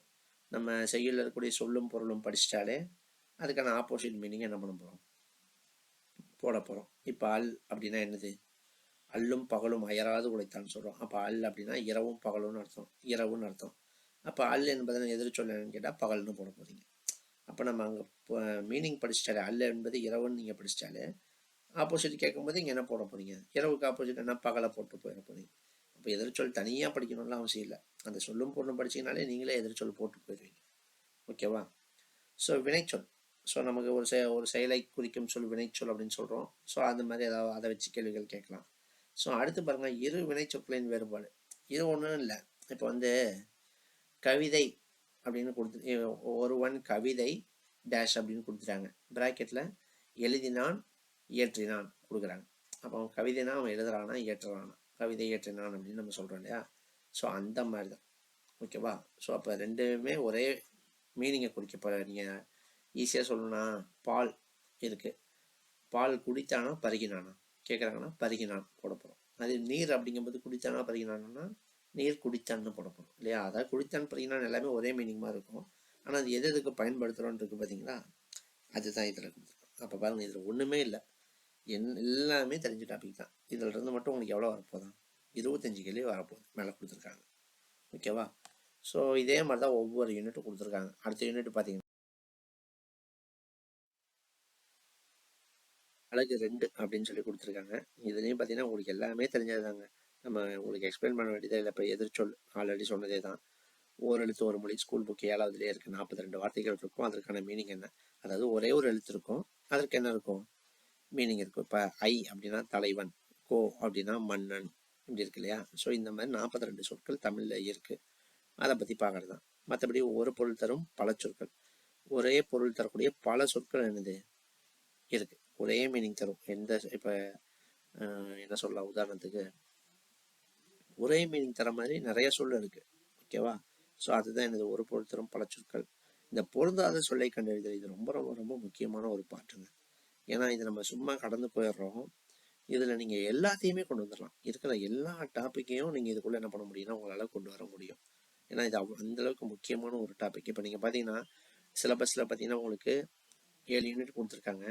அதே எங்கேயாவது எழுத்து இலக்கணம், சொல் இலக்கணம், பொருள் இலக்கணம், யாப்பு இலக்கணம், அணி இலக்கணம்னு கொடுத்துருக்காங்களா? எங்கேயுமே இல்லை. அப்போ அதனால் நம்ம அதை படிக்காமல் போயிடலாமா? தாராளமாக போயிடலாம்னு நம்ம சொல்ல முடியாது. ஏன்னா இந்த வார்த்தை இருக்குது பாருங்கள், பொருந்தாத சொல்லை கண்டறிதல். அதில் வந்து நமக்கு அதெல்லாம் செக் வரும். அதாவது நீங்கள் 2 வருஷம் 3 வருஷத்துக்கு முன்னாடி குரூப் 4ல் கூட நீங்கள் பார்த்துருக்கலாம். கீழ்கண்டவற்றுள் பொருந்தாதது எதுன்னு கொடுத்துட்டு 3 சொல் குற்றியல் உகரச்சொல் கொடுத்துட்டான், ஒரு சொல் முற்றியல் உகரச்சொல் கொடுத்துட்டான். அப்போ பாருங்கள், அப்போ எழுத்து இலக்கணத்தில் குற்றியல் உகரம் முற்றியல் உகரம் தெரிஞ்சாதான் நீங்கள் என்ன பண்ண முடியும், அதை போட முடியும். அப்படிங்கிற மாதிரி கொடுத்துட்டான். இப்போ ஒரு பேச்சுக்கு உங்களுக்கே நான் கொடுக்குறேன், கீழ்கண்டவற்றுள் பொருந்தாதது எது அப்படின்னு கொடுத்துட்டு சிலப்பதிகாரம், மணிமேகலை, சீவக சிந்தாமணி, வளையாபதி கொடுத்துட்டேன்னு வச்சுக்கோங்க. நீங்கள் பார்ப்பீங்க, என்னடா 4மே ஐம்பெருங்காப்பியம் தான், இதில் பொருந்தாதது ஒன்றுமே இல்லையே நினைப்போம். ஆனால் சிலப்பதிகாரம், மணிமேகலை, சீவக சிந்தாமணி, சிலப்பதிகாரம், சீவக சிந்தாமணி, வளையாபதி, இந்த 3மே பார்த்தீங்கன்னா சமண சமய காப்பியங்கள். அதே உங்களுக்கு மணிமேகலை பார்த்தீங்கன்னா பௌத்த சமய காப்பியம். பாருங்க எப்படி இருக்குன்னு. 4மே ஐம்பெருங்காப்பியம் தான், ஆனால் அதுக்குள்ளே ஒன்று மாறுபட்டது இருக்குது பார்த்தீங்களா? ஸோ நம்ம இப்போ நம்ம என்ன நினச்சிட்டு இருப்போம், அசால்ட்டாக சிலப்பதிகாரம், மணிமேகலை, சீவக சிந்தாமணி, ஐம்பெருங்காப்பியமே நமக்கு சிலபஸில் இல்லை, அப்போ தமிழுக்குள்ளே அதை பற்றி நம்ம படிக்க வேண்டிய அவசியமே இல்லைன்னு நம்ம நினச்சிட்டு இருப்போம். ஆனால் இந்த மாதிரி பேசிக் இன்ஃபர்மேஷன் நம்ம தெரிஞ்சு வச்சுக்கணும். எதுக்காகனா இந்த பொருந்தாத சொல்லை கண்டறிதல்னா நமக்கு என்ன ஆகும், அது யூஸ் ஆகும். ஸோ அதனால் நம்ம ஐவகை இலக்கணம் இருக்கு இல்லையா, எழுத்து இலக்கணம், சொல்ல இலக்கணம், அதுவும் நம்ம கண்டிப்பாக என்ன பண்ணணும், பார்த்து வச்சுக்கணும். ஓகேவா? ஏன்னா ஒரு கேள்வி 2 கேள்வி அதுலேருந்து வருது அப்படின்னா மற்றவங்களுக்கு தெரியலன்னா நமக்கு தெரிஞ்சதுன்னா அது நமக்கு பெனிஃபிட் தானே. ஒரு 2 மார்க் நம்ம கூடும்ல. அப்போ நமக்கு 1 மார்க் 2 மார்க்கில் வேலை போகிறவங்களுக்கு என்ன ஆகும், அது நமக்கு யூஸ்ஃபுல்லாக இருக்கும் தானே. ஸோ அதனால் நம்ம புரிஞ்சுக்கிட்டு என்ன பண்ணணும், படிக்கணும். ஓகேவா? ஸோ இந்த பொருந்தாத சொல்லை கண்டறிதல்ங்கிற வார்த்தை ரொம்ப ரொம்ப ரொம்ப முக்கியமானது. இதுக்குள்ளே நான் எல்லா வகையான டாப்பிக்கையும் கொண்டு வந்து என்னெல்லாம் நடக்க முடியும், அந்த மாதிரி ஒரு டாபிக். ஓகேவா? ஸோ நம்ம அதனால் எல்லா டாபிக் பற்றி நம்ம ஓரளவு தெரிஞ்சு வச்சுக்கிறது நமக்கு ரொம்ப ரொம்ப நல்லது. அடுத்து அகர வரிசைப்படுத்துக்கு அது உங்களுக்கு தெரியும், எல்லாருக்குமே தெரிஞ்சது தான். நம்ம டிக்ஷனரி வரிசையாக என்ன பண்ண போகிறோம், அரேஞ்ச் பண்ண போகிறோம், அவ்வளோதான். ஸோ ஒரு பொருட் பன்மொழி அப்படின்னா நமக்கு தெரிஞ்சது தான். ஒரே நம்ம கூட சொல்கிறோம், நடு சென்டரில் என்ன பண்ணு, ஸ்டெம்படிடா சொல்லுவோம். நடுனாலும் மையம்தான், சென்டர்னாலும் என்ன தான், மையம்தான். அதே நம்ம தமிழில் பார்த்தீங்கன்னா மீ மிசை ஞாயிறு சொல்கிறோம். மீனாலும் மேலே தான், மிசைனாலும் மேலே தான். இப்போ மீ மிசை அதுமாதிரி ஒரே பொருள் தரக்கூடிய 2 வார்த்தை என்னதுன்னா பக்கத்து பக்கத்தில் வரும். ஸோ அதுதான் ஒரு பொருட் பன்மொழி. அதே பாருங்க, இரு பொருள் குறிக்கும் ஒரு சொல். அதாவது ஒரு சொல் பார்த்தீங்கன்னா 2 மீனிங்லாம் கொடுக்கணும். இப்போ 6ன்னு எடுத்துக்கிறோம், நம்ம ஓடக்கூடிய 6ஐயும் சொல்லலாம், நம்பர் என்ன 6ஐயும் என்ன பண்ணலாம் சொல்லலாம் இல்லையா? 6னா வழின்னு ஒரு பொருளும் இருக்குது. ஸோ இந்த மாதிரி இரு பொருள் தரக்கூடிய சொற்கள் என்னவோ இருக்கோ அதெல்லாம் படித்து வச்சுக்கணும். அடுத்து உங்களுக்கு நார்மலாக இருக்கிறது தான் பேச்சு வழக்கு, எழுத்து வழக்கு என்ன பண்ண போகிறோம், மாற்ற போகிறோம். நேற்றுன்னு சொல்கிறோம், எழுத்து வழக்குனா நேற்றுன்னு சொல்ல போகிறோம். ஸோ இந்த மாதிரி நீங்கள் பேச்சு வழக்கில் அன்றாடம் பயன்படுத்தக்கூடிய பேச்சு வழக்குக்கு என்ன எழுத்து வழக்குங்கிறத சும்மா பார்க்க போகிறோம். அடுத்து சொல்லும் பொருளும், இது நமக்கு ரொம்ப முக்கியம். எல்லா செயல்களில் இருக்கக்கூடிய நூற்குறிப்பு, அதாவது இதை படிக்கணும். மீனிங், பொருள் கொடுக்கவே என்ன பண்ணணும், படிக்கணும். சொல்லும் பொருளும்னு கொடுத்துட்டாங்க, நியூ புக்கில் சொல்லும் பொருளும்னே கொடுத்துருப்பான். எல்லா செயலுக்கான சொல்லும் பொருளும் தனியாக எடுத்து படிக்க போகிறோம். அப்படியே ஓல்டு புக்கு என்ன பண்ண வைக்கணும், படிச்சுக்கணும். ஏன்னா அங்கேருந்து ஒரு கேள்வி கேட்டாங்கன்னா நமக்கு வீணாக 1 மார்க் போகும், அதனால் படிச்சுக்கணும். அடுத்து ஒரு சொல்லியிருக்கணையான வேறு சொல்லறிதல், இதெல்லாம் பேசிக் தான், நார்மலானது. கோடிட்டங்கள் நிரப்புக உங்களுக்கு ஸ்கூல் புக்கில் பார்த்தீங்கன்னா கொடுத்துருக்காங்க. நார்மலாக ஒரு செயல் முடிஞ்ச அப்புறம் ஒரு கோடிட்டை மாதிரி கொடுத்து அது கீழே 4 ஆப்ஷன் கொடுத்துருப்பான். நம்ம அதை கொண்டு போய் என்ன பண்ணுற மாதிரி இருக்கும்னா நிரப்புற மாதிரி இருக்கும். அவ்வளோதான். அதெல்லாம் படித்து பார்த்தாலே போகிற மாதிரி தான் இருக்கும். நீங்கள் இருந்தாலும் நம்ம ஸ்கூல் புக் ஓரியன்டாகவும் என்னது அது ஃபுல்லாக படிக்க வைப்போம். அடுத்து பார்த்தீங்கன்னா ஊர் பெயர்களின் மறு. இப்போ நம்ம கோயம்புத்தூர் கோவைன்னு சொல்கிறோம், அதே மாதிரி புதுச்சேரியை புதுவைன்னு சொல்கிறோம். இந்த மாதிரி அந்த மயிலாப்பூர் திருமயிலைன்னு சொல்கிறோம். இந்த மாதிரி என்னது ஊர் பெயர்களை மருவி இருக்கு இல்லையா, அதாவது திருமயிலை தான் நம்ம மயிலாப்பூர்னு சொல்கிறோம். ஸோ அப்படி தான் சொல்லணும் சொல்லப்போனால். ஓகேவா, அந்த ஊர் பெயர்கள் என்ன இருக்குது, மருவி இருக்கு இல்லையா, அந்த மாதிரி முக்கியமான ஊர் பெயர்கள்லாம் என்னென்ன தமிழ்நாடு ஓரியன்டாக இருக்கும் எல்லாத்தையும் பார்க்க போகிறோம். அடுத்து ஓர் வேறுபாடு. இது என்ன சார், ஒரு நாள் ஒன்று தான் மீனிங், ஒரு நாள் ஒன்று தான் மீனிங். இதுக்கு ரூல்ஸ் இருக்குது. எந்த இடத்துல நீங்கள் ஓர் பயன்படுத்தணும், எந்த இடத்துல ஒரு பயன்படுத்தணும், ரூல்ஸ் இருக்குது. நம்ம அதை தெரிஞ்சுக்க போகிறோம். அதாவது ஓர் அடர்ந்த காடு அப்படின்னு தான் சொல்லணும், அதே ஒரு காடு அப்படின்னு தான் சொல்லணும். அதை ரெண்டையுமே மாற்றிப்படும். இப்போ ஒரு அடர்ந்த காடுன்னு சொல்லக்கூடாது, அது தப்பு. அதே மாதிரி ஓர் காட்டில்னு நீங்கள் சொல்லக்கூடாது, தப்பு. ஒரு காட்டில்னு தான் சொல்லணும், ஓர் அடர்ந்த காடு. அதெல்லாம் ஏன்னு நம்ம பார்க்கலாம், டெப்த்தாக பார்க்கலாம் படிக்கும்போது. ஸோ அடுத்து பார்த்தீங்கன்னா நம்ம பேச்சு வழக்கு தூய தமிழ் சொற்கள். அது இந்த சைட்டுக்கு பாருங்கள், பேச்சு வழக்கு எழுத்து வழக்காக மாற்ற போகிறோங்கிற மாதிரி இங்கே பேச்சு வழக்குக்கான தூய தமிழ் சொல் என்னது நம்ம இப்போ சொல்ல போகிறோம், அவ்வளோதான். மற்றபடி பேச்சு வழக்கில் இருக்கக்கூடிய பிழைகள் என்ன பண்ண போகிறோம், திருத்தி சொல்லுவாங்க. ஸோ அதை சொல்ல போகிறோம். எல்லாமே ஈஸி தான். இதெல்லாமே நம்ம பார்த்தீங்கன்னா ஜென்ரலாக படிக்க வேண்டியது தான். நம்ம சும்மா ஒரு இதை பற்றி ஒரு 5 நிமிஷம் 10 நிமிஷம் பேசுகிற மாதிரி தான் இருக்கும். அடுத்து இணைப்பு சொற்கள் ரொம்ப ரொம்ப முக்கியம். இங்கிலீஷில் கன்ஜெக்ஷன் வேர்டு சொல்லுவோம் இல்லையா, அது மாதிரி இப்போ 2 சென்டென்ஸ் இருக்குது, அதுக்கு நடுவில் ஒரு இணைப்பு சொல் வரணும். இப்போ ஒரு பேச்சுக்கு நேற்று மழை பெய்தது, அதனால் நான் பள்ளிக்கு வர இயலவில்லை சொல்கிறோமா, அப்போ அதனால் அதான் இணைப்பு சொல். அப்போ 2 சொற்றொடர்களுக்கு நடுவில் ஒரு இணைப்பு சொல்லை வச்சுக்கிறோம். அப்போ ஆனால், அதனால், ஏனெனில், எனில் அப்படிங்கிற வார்த்தையெல்லாம் வரும் பார்த்தீங்களா, ஆகையால் அப்படின்னு வரும் பார்த்தீங்களா, அதெல்லாம் இணைப்பு சொல். அப்போ 2 சென்டென்ஸ் கொடுத்துட்டு நடுவில் என்ன வரணும் உங்களை என்ன பண்ண போகிறோம், கேட்க போகிறோம். ஓகேவா. ஸோ இதுதான் மெயினான 2வது யூனிட். இதில் பார்த்தீங்கன்னா உங்களுக்கு என்ன இருக்குது, 15 வினா இருக்குது. எல்லாமே ரொம்ப ரொம்ப ஈஸிங்க. இது எல்லாத்தையும் பற்றி இப்போ இதை பற்றி உங்களுக்கு ஒரு கிளாஸ் எடுக்குன்னா ஒரு கிளாஸ் போதும், ஒரு 2 மணி நேரம் போதும். எல்லாத்த பற்றியும் நம்ம சொல்லிட்டு போயிடலாம். 2 மணி நேரமே அதிகம் எனக்கு தெரிஞ்சு. ஒரு 2-3 டாபிக் மட்டும் தான் விளக்குற மாதிரியே இருக்குது, மற்ற எல்லாமே சும்மா வாயில சொல்லிட்டு போகிற மாதிரி தான் இருக்குது. ஸோ அதனால் பயப்பட வேணாம், ஈஸியாக 15 மார்க்கு. ஓகேவா. ஸோ 3வது யூனிட். இனிமேல் வரக்கூடிய யூனிட்லாம் ரொம்ப இருக்காது, ரொம்ப கம்மி தான். பாருங்கள், சொற்களை ஒழுங்குபடுத்தி சொற்றொடராக ஆல்ரெடி ஓல்டு சிலபஸ்லேயே இருந்தது தான். ஒரு சொற்றொடரில் வார்த்தைகளை மாற்றி போட்டு கொடுத்துருவோம். கீழே நீங்கள் ஆப்ஷன் படித்து பார்த்தாலே நீங்கள் என்ன பண்ணிட்டு போட்டு போயிடலாம், அந்த மாதிரி தான் இருக்கும். அடுத்து செய்வினை, செயல்பாட்டு வினை, தன்வினை, பிறவினை, அதை கொஞ்சம் நம்ம டெப்த்தாக பார்ப்போம். ஸோ அடுத்து பார்த்தீங்கன்னா மரபு தமிழ் கொடுத்துருக்காங்க. மரபு தமிழில் அதாவது வளாநிலை, வலுவமைதியை பற்றி தான் நமக்கு அந்த இடத்துல என்னன்னா ப்ரீஃபாக சொல்லி கொடுத்துருக்கான். ஸோ நம்ம அது இந்த 3 வார்த்தையை அவன் போட்டு வந்தாலே போதும். ஆனால் அவன் அதை திணை மரபை பற்றி சொல்லியிருக்கான், பால் மரபை பற்றி சொல்லியிருக்கான். அதெல்லாம் நம்ம எங்கே படிப்போம்னா வளாநிலை, வலுவமைதியில் தான் என்னது படிப்போம். ஸோ அதை கொடுத்துருக்காங்க. அதுக்கப்புறம் விலங்குகளோட இளமை பெயர்கள். இப்போ சிங்கம்னா குட்டியா கன்றா, யானைனா குட்டியா கன்றா, இந்த மாதிரி அதோட இளமை பெயர்கள் வரும் இல்லையா. ஸோ சிங்கத்தோட சின்ன குட்டியை என்ன சொல்ல போகிறோம், புலியோட குட்டியை புலிப்பரல் சொல்கிறோம், சிங்கத்தோட குட்டியை சிங்க குருளை சொல்கிறோம், யானையை யானை கன்று. ஆனால் நம்மளை பொறுத்த வரைக்கும் என்னது எல்லாத்தையும் குட்டின்னு தான் சொல்லுவோம். சிங்கக்குட்டி, கரடி குட்டி, புலிக்குட்டி எல்லாத்தையும் குட்டியுமோ. ஆனால் என்னது ஒவ்வொன்றுக்கும் ஒவ்வொரு பேர் இருக்குது, அதை நம்ம மெயினாக தெரிஞ்சு வச்சுக்கணும், அவ்வளோதான். அடுத்து ஒளி மரபு. நம்மளை பொறுத்த வரைக்கும் என்னதான் எல்லாமே கற்றுது.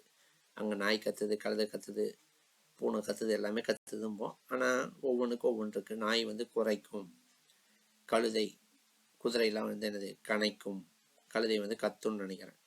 ஸோ இந்த மாதிரி ஆந்தை அலரும் இல்லையா, அந்த மாதிரி இருக்கக்கூடிய எல்லாத்தையும் நீங்கள் என்ன பண்ணுறீங்க, கோழி கோக்கரிக்கும், சேவல் கோவும், இந்த மாதிரி இருக்கக்கூடிய ஒவ்வொரு இது என்னென்ன ஒலி எழுப்ப போகுது அதை பற்றி படிக்கிறது தான். அடுத்து வினை மரபு. இந்த கூடை முனைந்தான், பானைனா வனைந்தான் கொடுக்குறாங்களா, ஸோ அதுதான். ஸோ அந்த மாதிரி இருக்கக்கூடிய வினை, அதாவது ஒவ்வொரு இதுக்கும் என்னென்ன இதை போட போகிறோம். இப்போ நம்ம கூடையை பின்னினான்னு சொல்கிறோம், அது தப்பு தான். கூடை முடைந்தான் அப்படின்னு என்ன பண்ணணும் சொல்லணும் அப்படின்லாம் கொடுத்துருப்பாங்க. ஸ்கூல் புக்லேயே இருக்குது, எல்லாமே உங்களுக்கு ஸ்கூல் புக்கில் இருக்கிறது தான், சும்மா எங்கேயோ இருந்தாலும் எடுத்து கொடுக்கல, எல்லாமே ஸ்கூல் புக். அடுத்து தொகை மரபு அப்படின்னா என்னென்னா ஒரு கூட்டத்தை பற்றி சொல்கிறது. இப்போ மக்கள் ஒரு இடத்துல நிறைய பேர் இருந்தாங்கன்னா நம்ம அதை கூட்டம்னு சொல்லுவோம், மக்கள் கூட்டம் அப்படின்னு. அதே ஆடு ஒரு இடத்துல நிறையா இருக்குன்னா அது ஆட்டு மந்தை சொல்லுவோம் இல்லையா. குதிரை ஒரு இடத்துல நிறையா இருக்கும், குதிரை கொட்டில் சொல்கிறோம், இல்லை மாட்டு, இந்த மாதிரி சொல்லக்கூடியது தான். ஓகேவா, அதுதான் தொகை மரபு. ஓகேவா. ஸோ அது எல்லாமே ஸ்கூல் புக்கில் இது இந்த விலங்குகள் இளமை பெயர்கள், ஒளிமரபு, வினைமரபு, தொகை மரபுங்கிறது ஒரே பேஜில் இருக்கும், அவ்வளோதான். அந்த ஒரு பேஜில் இருக்கிறத படிச்சிங்கன்னா அதுலேருந்து உங்களுக்கு 2-3 கேள்விகள் வரப்போகுது. அடுத்து நிறுத்தல் குறியிடுதல் உங்களுக்கு 9th புக்லேயே என்னமோ இருக்கும். ஒரு பேஜில் எந்தெந்த இடத்துல இப்போ புள்ளி பயன்படுத்தணும், கார் புள்ளி பயன்படுத்தணும், எந்த இடத்துல ஆச்சரிய குறி பயன்படுத்தணும், இந்த மாதிரி தெளிவாக உங்களுக்கு கொடுத்துருப்போம். ஸோ அதை பற்றி படிக்கிறது தான். ஓகேவா. ஸோ யூனிட் 3லேருந்து மட்டும் உங்களுக்கு 15 கேள்வி. ஸோ இதில் செய்வினை, செய்யப்பட்ட வினை, தன்வினை, பிறவினை மட்டும்தான் எனக்கு தெரிஞ்சு நீங்கள் புரிஞ்சுக்க வேண்டியது. மற்ற எல்லாமே உங்களுக்கு தெரிஞ்சது தான். அதை விட்டு அந்த நிறுத்தற் குறி இருக்க வேணால் கொஞ்சம் பார்க்க வேண்டியது இருக்கும். ஏன்னா மாற்றி போட்டுறக்கூடாது. எல்லாத்துக்குமே உங்களுக்கு மெயினாக நீங்கள் யோசிச்சு பாருங்கள், ஆப்ஷன் இருக்குது. அது உங்களுக்கு ரொம்ப ரொம்ப மெயின் இல்லையா? உங்களுக்கு ஸ்கூல் பசங்களுக்கு கொடுக்குற மாதிரி ஒரு சென்டென்ஸ் கொடுத்துட்டு அதில் நிறுத்தக்கூடிய கரெக்டாக போடு, பங்க்சுவேஷன் கரெக்டாக போடணும், நமக்கு தப்பாக போடுவோம். இங்கே உங்களுக்கு கீழே 4 ஆப்ஷன் இருக்க போகுது. அதில் எது கரெக்டாக அவன் போட்டிருக்கான்னு நீங்கள் பார்த்து சூஸ் பண்ண தான் போகிறீங்க. அதனால் ஈஸியாக தான் இருக்கும், பயப்படலாம் வேண்டாம். தெளிவாக தெரிஞ்சுக்கிட்டிங்கன்னா போதும், நீங்கள் டக்குன்னு போட்டு வர மாதிரி தான் இருக்கும். அப்படி தான் கொடுத்துருக்காங்க. ஸோ 3வது யூனிட் அவ்வளோதான். இந்த 3 யூனிட் தான் கொஞ்சம் பெருசு பெருசாக கொடுத்துருக்கான். மற்றதெல்லாம் சும்மா நம்ம அடுத்த யூனிட் பாருங்க. இப்போ அழகு 4லாம் பார்த்தீங்கன்னா கலைச்சொற்கள் 10 கேள்வி அப்படியே லெட்டு மாதிரி இருக்குது. இப்போ கலைச்சொற்கள்லாம் உங்களுக்கு என்னது, நியூ புக்கில் நீங்கள் 6 to 12 எடுத்தீங்கன்னா ஒவ்வொரு ஏழுக்கு பின்னாடியும் ஒரு 5லிருந்து 10 வார்த்தைகள் கொடுத்து அதுக்கான இங்கிலீஷில் அதுக்கு என்ன மீனிங், என்ன வார்த்தை அப்படின்னு அப்படியே கொடுத்துருப்போம். அதை அப்படியே படிக்க போகிறோம். உங்களுக்கு அதில் சிலபஸில் கொடுக்கும்போதுமே எக்ஸாம்பிள் பார்த்தீங்கன்னா அந்த இதில் இருக்கிறது தான் கொடுத்துருக்கான். அதில் பார்த்தீங்கன்னா உங்களுக்கு கொடுத்துருப்பான் அறிவியல், ஊடகம், மருத்துவம், இந்த துறைகளில் இருக்கக்கூடிய கலைச்சொற்கள். அப்போ நம்ம என்னவோ எதுன்னு பயந்துட வேண்டாம், எல்லாமே நமக்கு ஸ்கூல் புக்கில் இருக்குது. இப்போ சர்ச் இன்ஜின் கொடுத்துருக்கான், வலசை, இந்த மாதிரி கொடுத்துருக்கான் இல்லையா, மைக்ரேஷன், இந்த மாதிரிலாம் கொடுத்துருக்கான் இல்லையா, எல்லாமே நமக்கு ஸ்கூல் புக்கில் இருக்கிறது தான் கொடுத்துருக்கான். ஸோ அப்போ ஸ்கூல் புக்கில் 6 to 12 வரைக்கும் இருக்கக்கூடிய ஆங்கில சொல்லு, அதுக்கான தமிழ் சொல்லு படிச்சுட்டு போகிறோம். படித்தா 10 கேள்வி. இதுக்கு முன்னால் 2 கேள்வி 1 கேள்வி. இப்போ லாஸ்ட்டாக கூட இந்த லாஸ்ட்டு குரூப் 4ல் கூட உங்களுக்கு குரூப் 2ல் கூட வந்துருந்துச்சு. ரெனைசன்ஸ் வந்துருந்துச்சு, மறுமலர்ச்சி இல்லையா, அதுக்கு முன்னாடி ரிவைவலிசம் வந்துருந்துச்சு, மீட்டுருவாக்கம், அந்த மாதிரி கொஸ்டின்லாம் வந்துருந்துச்சு. வழக்கமாக 1 2 இருக்கும். இப்போ உங்களுக்கு லட்டு மாதிரி 10 கேள்வி 6 to 12 இருக்கிறது. அதெல்லாம் நான் உங்களுக்கு தொகுத்து ஒரு தடவை ஒரு பிடிஎஃப் கொடுத்தா போதும். அதெல்லாம் நடத்த வேண்டியதில்லை, சும்மா நீங்கள் படிக்க வேண்டியது. படிச்சுட்டு நம்ம அதுக்கு ஒரு டெஸ்ட் ஒரு 100 கொஸ்டின் வச்சோம்னா அதுக்கு அப்படியே ரிப்பீட்டாக நீங்கள் பார்த்து வச்சுக்கிறீங்க, வேலை முடிஞ்சுது. அப்படிப்பட்ட கேள்விகள் தான் 10 கேள்வி. யோசிச்சு பாருங்கள். இதுக்கு முன்னாடிலாம் நீங்கள் இப்படி ஈஸியாக ஒரு டாபிக் படிங்க, அப்பா 10 கேள்வி வரும்னு சொல்ல முடியுமா? படிச்சு வரவே வராது. அந்த மாதிரிலாம் அதுக்குரிய டாபிக் இருக்குது. இது அப்படியே உங்களுக்கு லட்டு மாதிரி என்னது 10 கேள்வி உங்களுக்கு இருக்குது. ஸோ எல்லாமே உங்களுக்கு பெனிஃபிட் தான். தமிழ் படிக்கிறவங்களுக்கு இனிமேல் சிரமமே கிடையாது அப்படிங்கிற மாதிரி கொண்டு வந்துட்டாங்க. ஓகேவா? ஸோ அடுத்து பாருங்கள், அழகு 5 வாசித்தல். ஸோ ஈஸியாக இருக்குது. ஒரு 10 வினா, ஒரு பேராகிராஃப் கொடுத்துருவான். அதுக்குள்ளேருந்து உங்களுக்கு என்னது ஒரு 4 கேள்வி 3 கேள்வி இந்த மாதிரி கேள்விகள் என்ன பண்ணுவாங்கன்னு கேட்டிருப்போம். அதுக்கு நீங்கள் ஆன்சர் பண்ண போகிறோம். நம்ம பேரா படிக்க போகிறோம், அதுக்குள்ளேயே நமக்கான விடைகள் இருக்க போது கீழே நம்ம என்ன பண்ண போகிறோம்னா அதை என்ன கேள்வி கேட்டிருக்கோன்னா அதுக்கான விடையை கண்டுபிடிச்சி எழுத போகிறோம். ரொம்ப ரொம்ப ரொம்ப ஈஸி தான். இதில் என்ன பண்ணுவாங்கன்னா, இதில் மெயினாக என்ன பண்ணுவாங்க, பெரிய பேராவை கொடுப்பாங்க. ஒரு பக்கம் அந்த மாதிரி ஒரு மாதிரி கொடுத்துருவாங்க. அதாவது உங்களை டைம் வேஸ்ட் பண்ணுறதுக்காக. அப்போ நீங்கள் வேகமாக என்ன பண்ணணும்னா படிக்கணும். அதுக்காக தான் இதெல்லாம். இது ஈஸியாக நம்ம 3 to 4 கொஸ்டின் எடுக்கலாம். ஆனால் டைம் கொஞ்சம் கன்சியூம் ஆகும். நம்ம அதுக்கு தகுந்த மாதிரி நம்ம என்ன பண்ணணும், கொஞ்சம் ஸ்பீடாக படிச்சு போகணும். அதுக்கு தான். மற்றபடி கீழே பாருங்கள், அவன் என்ன கொடுத்துருக்கான், அந்த பேரா எங்கேருந்து கொடுப்பேன்னு சொல்லி கொடுத்துருக்கான்னா, செய்தித்தாள்லேருந்து எடுத்து கொடுப்பேன், எங்கே இருந்தாலும் என்ன பண்ணுவேன் எடுத்து கொடுப்பேன்னு சொல்லியிருக்கான். ஸோ அப்போ அதுக்குள்ளேயே நமக்கு இந்த ஓமை தொடர்லாம் வர மாதிரி வச்சு கொடுக்கலாம். இப்போ ஒரு பேராகிராஃபே கொடுக்குறாங்கன்னு வைங்களேன். ஒருவன் காட்டில் வாழ்ந்து கொண்டிருந்தான், அவன் அங்கேருந்து என்னது ஏதோ ஒரு இதை யோசிக்காமல் அவசர கொடுக்கை போல செயல்பட்டான், அவசர கொடுக்கை போல செயல்பட்டான்னு கொடுக்குறாங்க. அப்போ அந்த அவசர கொடுக்கை என்பதன் பொருள் என்னன்னு கீழே கொடுத்துருப்பான். இல்லை அவசர கொடுக்கை என்ற ஓமை தொடருக்கான சரியான பொருளை தேர்வு செய்ய அப்படின்னு கொடுத்துருப்பான். அவசர கொடுக்கைன்னா என்ன, எண்ணி செயல்படாமல் யோசிக்காமல் பண்ணுறது, அவ்வளோதான். அப்போ அந்த பேராக்குள்ளே உங்களுக்கு ஓமை தொடர் வர மாதிரி என்ன பண்ணியிருக்கலாம், கொடுத்துருக்கலாம். ஏன்னா அந்த வாசித்தலுங்கிற பகுதியிலிருந்து இதை கொடுத்ததால சொல்கிறேன். இல்லைன்னா தனியாகவே உங்களுக்கு கேட்கலாம், அவசர கொடுக்கை என்பதன் என்ற ஓமை தொடருக்கான பொருள் என்ன உங்களுக்கு கேட்டு போகலாம். நிறைய ஓமை தொடர்கள் இருக்குது, அதை ஃபுல்லாக நம்ம என்ன பண்ணலாம் பார்க்கலாம். ஓமை தொடர், மரபு தொடர்லாம் கிட்டத்தட்ட ஒரே மாதிரி தான். பழமொழிகள் நமக்கு ஸ்கூல் புக்லேயே இருக்குது. பழமொழி சொலவடைகள்னு ஒரு படம் 7ஆவதில் இருக்குது. அதில் வந்து இப்போ ரீசெண்டாகவும் கேட்டுட்ருக்காங்க. ஸோ அந்த ஏரியாவை கவர் பண்ணோம்னா நமக்கு என்ன, இதெல்லாமே ஓல்டு சிலபஸ்லேயும் இருந்தது தாங்க. ஓமை தொடர், மரபு தொடர்லாம் ஓல்டு சிலபஸ்லேயும் இருந்தது தான். ஓகேவா? எல்லாமே உங்களுக்கு ஓல்டு சிலபஸில் இருக்கிறதே தான். அதை பிரித்து உங்களுக்கு தெளிவாக கொடுத்துட்டாங்க. ஸோ அங்கங்கே கொடுத்துருப்பாங்க, அதெல்லாம் தொகுத்து ஒரு இடத்துல கொடுத்த மாதிரி. இதில் வந்து பார்த்திங்கன்னா உங்களுக்கு 15 கேள்வி ஈஸியாக போட்டு போனாங்க. இந்த மரபு தொடர்லாம் பார்த்திங்கன்னா, மரபு தொடர், ஓமை தொடர்லாம் இப்போ நியூ புக்கில் 7ஆவதில் ஒரு பாடத்துக்கு பின்னாடி இருக்குது, ஒரு 10 தான் இருக்குது. அந்த 10லிருந்து கேட்டே இருக்கான். கிட்டத்தட்ட ஒவ்வொரு எக்ஸாம்லையும் 1 2 கேட்பான். இப்போ இதில் 15 வினான்னு கேட்டுக்கிறதால அதில் கிட்டத்தட்ட 5 கேள்விகள் கூட உங்களுக்கு என்னது வர வாய்ப்பு இருக்குது. 10 வினாலிருந்து ஒரு 5 கேள்வி, ஓமை தொடர், மரபு தொடரில் ஒரு 5 கேள்வி, பழமொழிகள்லேருந்து ஒரு 2 3 கேள்விங்கும் போது 15 கேள்வி கிட்ட என்னது வரதுக்கான வாய்ப்புகள் இருக்குது. ரொம்ப ரொம்ப ரொம்ப ஈஸியாக ஸ்கோர் பண்ணக்கூடிய ஏரியாஸ் இதெல்லாம். ஸோ அடுத்தது மொழிபெயர்ப்பு, டிரான்ஸ்லேஷன் இல்லையா? ஸோ 5 கேள்வி. ஸோ நம்ம ஃபஸ்ட்டே பார்த்தோம், பிறமொழி சொல்லி தமிழாக்க நம்ம ஆல்ரெடி ஃபஸ்ட் யூனிட்லேயே இருக்குன்னு சொன்னோம். அதான் சொன்னேன், எல்லாமே திருப்பி திருப்பி உங்களுக்கு என்ன ஆகிட்டு இருக்கு, வந்துக்கிட்டு தான் இருக்குது. ஆனால் இதில் என்ன சொல்லியிருக்காங்கன்னா, அன்றாட பயன்பாட்டில் இருக்கக்கூடிய ஆங்கில சொற்களை மொழிபெயர்த்தல்னு கொடுத்துருக்காங்க ஸ்கூல் புக்கில். அதாவது சிலபஸில். அப்போ உங்களுக்கு ஸ்கூல் புக்கு தான் கேட்கணும்னு அவசியம் இல்லை. அப்போ நீங்கள் ரெகுலராக இப்போ வாட்ஸ்அப் யூஸ் பண்ணுற அப்படின்னு சொல்கிறோம். வாட்ஸ்அப்னா என்ன அப்படின்னு கேட்டால் தமிழில் தெரியாது, போலலாம் அப்படின்னு சொல்லுவாங்க. இந்த ஆப் இன்ஸ்டால் பண்ணிட்டியா கேட்குறோம். ஆப்னா என்ன, நம்ம செயலி அப்படின்னு சொல்கிறோம். இன்ஸ்டால் பண்ணிட்டியா, பதிவிறக்கம் பண்ணிட்டியா சொல்கிறோம் பார்த்தீங்களா. ஸோ அப்போ இந்த மாதிரி நீங்கள் அன்றாடம் பயன்படுத்தக்கூடிய சொற்களை கொடுத்துருவோம். அதுக்கான தமிழ் சொல் என்னங்கிறத உங்களுக்கு என்ன பண்ணுவான், கேட்பான். ஸோ அப்போ நீங்கள் ரீசெண்ட் டேஸில் நீங்கள் யூஸ் பண்ணக்கூடிய வார்த்தைகள் இதெல்லாம் நீங்கள் என்ன பண்ணணும், கொஞ்சம் தெரிஞ்சு வச்சுக்கணும். ஓகேவா. ஸோ மெயினாக கணினி தொடர்பானது கொஞ்சம் தெரிஞ்சு வச்சுக்கணும். ஏன்னா உங்களுக்கு அவன் சிலபஸில் கொடுக்கும்போது இந்த பென் ட்ரைவ் இந்த மாதிரிலாம் கொடுத்துருக்கான். அதெல்லாம் பார்த்தீங்கன்னா எங்கே சார் இருக்குது அப்படின்னா, இப்போ ஸ்கூல் புக்கில் சயின்ஸ்லாம் எடுத்துக்கிட்டிங்கன்னு வைங்களேன், நம்ம அதெல்லாம் படிக்கிறதில்ல. சயின்ஸில் ஒவ்வொரு வருஷத்துலேயும் கணினி தொடர்பாக ஒரு பாடம் இருக்குது. அந்த பாடத்தில் பின்னாடி எடுத்து பார்த்தீங்கன்னா உங்களுக்கு ஆங்கில சொல்ல அதற்கு இணையான தமிழ் சொல்லலாம் கொடுத்து வச்சுருக்கேன். எனக்கு தெரிஞ்சு அங்கேருந்து உங்களுக்கான ஒரு கொஷின் 2 கொஷின் வரும்னு நினைக்கிறேன். ஸோ நம்ம அதையும் நம்ம மெயினாக படிக்கிற மாதிரி இருக்கும். ஓகேவா. ஸோ 5 வினாக்கள் அதில் இருக்குது. கடைசியாக உங்களுக்கு இலக்கிய பகுதி. இலக்கிய பகுதியில் உங்களுக்கு நிறையா கொடுத்துருக்காங்க. அதை நான் சும்மா ஒரு 5 பாயிண்டாக போட்டிருக்கேன். அதாவது திருக்குறள் உங்களுக்கு ஒரு 20 குறள் இருக்குன்னு கொடுத்துட்டான். அடுத்த அறநூல்கள் நம்ம 15 கீழ்கணக்கில் நம்ம என்ன பண்ண போகிறோம், அந்த அறநூல்கள் 11 இருக்குது. அதில் இவன் ஒரு 7 8 கொடுத்துருக்கான். எல்லாத்த பற்றியும் நம்ம கொஞ்சம் தெளிவாக படித்து வச்சுக்கணும். அடுத்து தமிழின் தொன்மை சிறப்பு பற்றி என்னது நம்ம பாடங்கள் இருக்குது. ஸோ அந்த உரைநடைகள் படிக்க போகிறோம். திராவிட மொழிகள் பற்றி நியூ புக்லேயே 9வது ஒரு பாடம் நல்ல டெப்த்தாக இருக்குது. ஓல்டு புக்லேயும் இருக்குது. ஸோ எல்லாத்தையும் நம்ம என்ன பண்ணுவோம்னா படிக்க போகிறோம். அதுக்கடுத்து நிறைய அறிஞர்கள் கொடுத்துருக்காங்க இல்லையா. ஸோ அப்டேட்டட் சிலபஸ்ங்கிறதால நியூ புக்கில் இருக்கக்கூடிய இந்த தமிழ் ஒளி பட்டமரம் 9th புக்கில் எழுதியிருப்பார் அவர். இந்த மாதிரி நியூ புக்கில் இருக்கக்கூடிய தமிழர்கள் சான்றோர்கள் அறிஞர்கள் என்ன பண்ணியிருக்காங்கன்னா உங்களுக்கு கொடுத்துருக்காங்க. அதாவது உங்களுக்கு சிலபஸே நியூ புக் ஓரியன்டாக ஆக்கிட்டோம் அப்படிங்கிறத தெளிவாக உங்களுக்கு சொல்கிறதுக்காக தான் இது. ஓகேவா. அப்போ மெயின் மேஜர் இனிமேல் நியூ புக்கு இருக்க போகுது அப்படிங்கிறது. நம்ம டெஸ்ட்டுக்காக சரி நம்ம இந்த தடவை எழுதி பார்ப்போம் நியூ புக் போட்டு படிச்சுட்டு நம்ம டெஸ்ட்டு பண்ண முடியாது. அதற்காக நம்ம என்ன பண்ண போகிறோம்னா இந்த பகுதிகள்லாம் ஓல்டு புக்கில் எங்கே இருக்கோ அதையும் தேடி தேடி தேடி நம்ம என்ன பண்ணிக்க போகிறோம், படிச்சுக்க போகிறோம். ஓகேவா. அடுத்து நம்ம ஒரு எக்ஸாம் எழுதுனதுக்கப்புறம் நமக்கு எல்லாமே நியூ புக்கில் தான் சார் வந்திருக்கு, 195 கொஸ்டின் நியூ புக்கு தான் வந்திருக்கு, ஓல்டு புக்கு விட்டுட்டாங்கன்னு தெரிஞ்சிச்சுன்னா நம்ம அடுத்ததுல தான் மாறிக்கலாம். ஒன்றும் பிரச்சனை இல்லை. நம்ம குரூப் 4 நீங்கள் கிளியர் பண்ணுறீங்கன்னு வைங்களேன், அதுக்கடுத்து குரூப் 2 நம்ம எழுதும் போது நம்ம என்ன பண்ணிக்கலாம், நமக்கு அந்த ஓல்டு புக்கில் படித்ததை கூட நீங்கள் ஸ்கிப் பண்ணலாம். ஸோ அதனால் ஃபஸ்ட்டு இதில் நம்ம என்ன பண்ணக்கூடாதுன்னா டெஸ்ட்டு பண்ணுறாங்கிற வேலை இருக்கக்கூடாது. அவ்வளோதான். ஓகேவா. ஸோ அவ்வளோதாங்க இன்றைக்கி நம்ம இந்த ஜென்ரல் வீடியோவில் பார்க்கக்கூடியது இதுதான். நம்ம இப்போ என்னென்னா நம்ம ஆன்லைன் கிளாஸஸ் எப்படி இருக்கும் அப்படின்னு சொல்கிறோம். ஸோ அது போக இந்த சிலபஸ் சேஞ்ச் ஆனதில் அப்டேட்டட் சிலபஸ் ஆனதில் நிறைய பேருக்கு குழப்பம் இருக்குது. ஸோ அதில் தமிழ் பொறுத்த வரைக்கும் ரொம்ப குழப்பமாக இருந்துச்சுன்னு நிறைய பேர் கேட்டிருந்தாங்க. ஸோ அதனால் உங்களுக்கு ஒரு எக்ஸ்ப்ளனேஷன் தான். ஸோ யாருமே எதுக்குமே பயப்பட வேண்டாம். ரெகுலராக படிச்சிங்கன்னா கண்டிப்பாக நீங்கள் என்ன பண்ணலாம், பாஸ் பண்ணலாம். நம்ம உங்களுக்கு கூட வாட்ஸ்அப்பில் மெசேஜ் அனுப்பவங்களோட அனுப்பியிருப்போம்.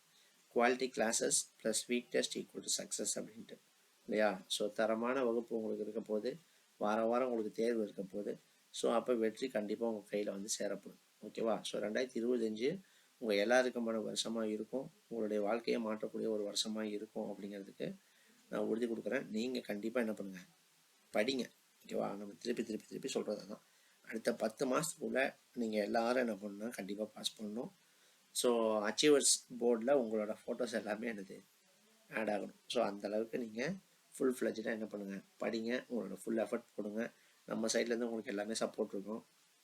ஸோ இந்த வீக்குக்கு ஆன்லைனில் என்னென்ன கிளாஸஸ் இருக்கும், டிஎன்பிஎஸ்சிக்கு என்னென்ன கிளாஸஸ் இருக்கும், அந்த 3 கிளாஸ் என்னென்ன, அதுக்கான டாபிக் என்ன அப்படிங்கிறதும், டிஎன்யூஎஸ் தரப்பிக்கு என்னென்ன கிளாஸஸ் இருக்கும் அப்படிங்கிறதும் உங்களுக்கு வாட்ஸ்அப்பில் நம்ம என்ன பண்ணுவோம், உங்களுக்கு அப்டேட் பண்ணுவோம் இன்றைக்கி நைட்டுக்குள்ளே. ஸோ அதுக்கப்புறம் நெக்ஸ்ட் வீக்கான டெஸ்ட் ஷெடியூலை என்ன பண்ணுவோம்னா உங்களுக்கு போட்டுருவோம். ஸோ எஸ்ஐ பசங்களுக்கு டெஸ்ட் ஷெடியூல் ரெடியாக இருக்குது. டிஎன்பிஎஸ்சி பசங்களுக்கு இப்போ கொஞ்சம் மாடிஃபை பண்ணி போடணும். ஏன்னா தமிழ் மாற்றிட்டாங்க இல்லையா. நம்ம டெஸ்ட்டு பார்த்திங்கன்னா 6வது 7வது 8வது அப்படி போகிற மாதிரி நம்ம போட்டிருந்தோம். இப்போ பார்த்திங்கன்னா நமக்கு சிலபஸ் மாற்றினதால நம்ம கொஞ்சம் இதுக்கு தகுந்த மாதிரி என்ன பண்ணிக்க போகிறோம், அந்த சிலபஸ் மட்டும் சேஞ்ச் பண்ணிட்டு இன்றைக்கி நைட்டுக்குள்ளே உங்கள் எல்லாருக்குமே ஆயிரும். டெஸ்ட்டு சிலபஸ் நெக்ஸ்ட் வீக்கான கிளாஸ் ஷெடியூல் உங்களுக்கு வந்துடும். நாளையிலேருந்து உங்களுக்கு ரெகுலராக கிளாஸஸ் வந்துடும். ஓகேவா. நம்ம இன்றைக்கி நைட் டெஸ்ட் ஷெடியூல் அனுப்புகிறோம். நீங்கள் நாளைக்கு காலையிலேருந்து படிக்க ஆரம்பிக்கிறீங்க. எவ்ரிடே உங்களுக்கு கிளாஸ் எப்போ வரும் அப்படின்னா உங்களுக்கு நைட்டு தான் வரும். நைட்டு ஒரு 6 to 7க்குள்ளே உங்களுக்கு என்ன ஆகும்னா போஸ்ட் ஆகிற மாதிரி தான் நம்ம போடுவோம். நம்ம அதை எப்போனாலும் நீங்கள் பார்த்துக்கலாம். நீங்கள் அன்றைக்கே அன்றைக்கி நைட்டுக்குள்ளே நீங்கள் பார்த்தாலும் ஓகே, இல்லை மறுநாள் பார்த்தாலும் ஓகே. எப்போனாலும் உங்கள் ஃப்ரீ டைம் எப்போ கிடைக்குதோ அப்போ என்ன பண்ணிடுங்க, பார்த்துருங்க. ஸோ ஆன்லைனுங்கிறதால நீங்கள் இன்னும் கொஞ்சம் கவனமாக என்ன பண்ண வேண்டியதுன்னா படிக்க வேண்டியது இருக்குது. எதுக்காக சொல்கிறேன்னா, இப்போ ஆஃப்லைன் வரீங்கன்னா 2 மணி நேரம் 3 மணி நேரம் நீங்கள் என்ன இந்த கிளாஸ் எடுத்தால் கம்முன்னு உட்காந்துருப்பீங்க. ஆன்லைனுங்கும் போது 1/2 மணி நேரம் பார்க்குறோம், எடுத்து வச்சுட்டு போகிறோன்னு போயிடக்கூடாது. நீங்கள் அக்கறையை கொண்டு என்ன பண்ணணும், ஏன்னா உங்களை வாட்ச் பண்ணுறதுக்கு ஆள் கிடையாது, நீங்களாக தான் என்ன பண்ணணும், அக்கறையை கொண்டு படிக்க ஆரம்பிக்கணும். ஓகேவா? ஸோ அதனால் அந்த வீக் டெஸ்ட்டுக்கும் நீங்கள் வாரம் படிக்கணும். எனக்கு வாரம் நான் உங்களை மார்க் அனுப்ப சொல்லுவேன், நீங்கள் என்ன பண்ணணும், நம்ம கிட்டத்தட்ட ஒரு 50 பேர்கிட்ட நமக்கு சேர்ந்துட்டாங்க அப்படின்னா வாரம் ரேங்க் லிஸ்ட்டு நம்ம என்ன பண்ண போகிறோம், போட ஆரம்பிச்சிடும். ஓகேவா? சரி, ஓகேம்மா, அவ்வளோதான் இந்த வீடியோ. ஸோ இதெல்லாம் முடிச்சுக்கலாம். ஸோ முடிஞ்ச வரைக்கும் உங்கள் சைடில் இருக்க ஃப்ரெண்ட்ஸுக்கு என்ன பண்ணுங்கள், நம்ம அகாடமி சார்பாக ரெஃபர் பண்ணுங்கள். உங்களுக்கு தெரியும், நம்ம அகாடமி மணி மைண்டடாக ஸ்டார்ட் பண்ணலை அப்படிங்கிறது உங்களுக்கு எல்லாருக்கும் தெரியும். நம்ம ஃபீஸ் ஸ்ட்ரக்சரை வச்சு நம்ம ஆஃப்லைனில் வந்து படிக்கக்கூடிய ஸ்டூடெண்ட்டுக்கு மாதம் வெறும் 750 ரூபா மட்டும்தான் வாங்குகிறோம். ஆன்லைன் படிக்கக்கூடிய ஸ்டூடெண்ட்டுக்கு ஃபுல் ஃபீஸாக வாங்கிக்கிறோம், 6 மாதத்துக்கு சேர்த்து வாங்கிக்கிறோம். அவ்வளோதான் இல்லையா? 750 × 6 போட்டு 4500 ஒட்டுக்காக வாங்கிக்கிறோம். ஏன்னா நம்ம ஆஃப்லைன் ஸ்டூடெண்ட்டை நம்ம ரெகுலராக நமக்கு பார்ப்போம், மாதம் நம்ம கேட்டு வாங்கிக்க முடியும். ஆன்லைன் அப்படிங்கும்போது நம்மளால் ரெகுலராக பார்க்க முடியாதுங்கிறதுக்காக மட்டும் ஃபுல் ஃபீஸாக நம்ம வாங்கிக்கிறோம். ஸோ டெஸ்ட் பேட்சஸும் உங்களுக்கு தனியாக இருக்குது. ஆஃப்லைனில் வந்து நீங்கள் எழுதுறீங்க அப்படின்னா மந்த்லி 500 மட்டும் பே பண்ணி எவ்ரி சண்டே வந்து நீங்கள் டெஸ்ட் எழுதலாம். ஆன்லைன் அப்படிங்கும்போது உங்களுக்கு டோட்டலாக 1500 நம்ம என்ன பண்ணுறோம்னா சார்ஜ் பண்ணுறோம். ஓகேவா? ஸோ கிளாஸஸ் குவாலிட்டியாக இருக்கும். ஸோ உங்கள் சைடில் இருக்க ஃப்ரெண்ட்ஸ் எல்லாருக்கும் முடிஞ்ச வரைக்கும் நீங்கள் என்ன பண்ணுங்கள், ரெஃபர் பண்ணுங்கள். ஓகேம்மா.